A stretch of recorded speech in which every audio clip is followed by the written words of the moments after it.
Tout à fait autre chose à présent. Coup de colère ce lundi à Mbuji-Mayi des retraités de la fonction publique, de leurs veuves et orphelins. Ils n'ont pas accédé comme d'habitude à leur rente mensuelle pour la même cause, le manque de certains documents exigés par le contrôleur venu de Kinshasa. Ces personnes de troisième âge, pour la plupart, crient à la fraude et exigent d'être payées sur base de listing et des jetons en leur possession. Franck Bambi.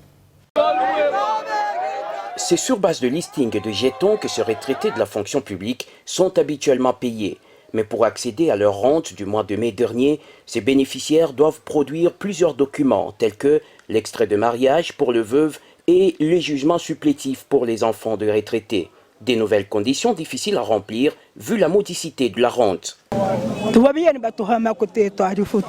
Nous étions venus prendre notre argent. Sur place, on nous demande l'attestation de mariage que j'ai contractée il y a plusieurs années. Comment aurais-je ce document avec le 7000 francs qu'on me donne ici?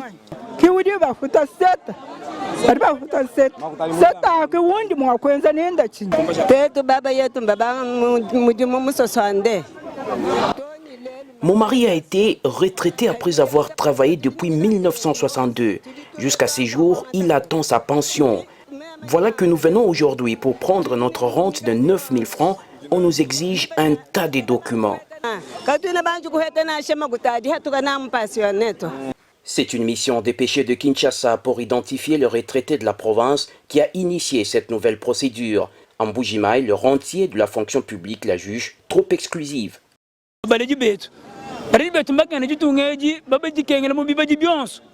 Nos parents se sont sacrifiés pour ce pays.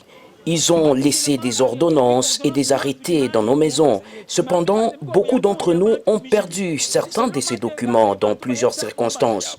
Nous demandons au chef de l'État de supprimer cette nouvelle procédure initiée par le ministre de la fonction publique.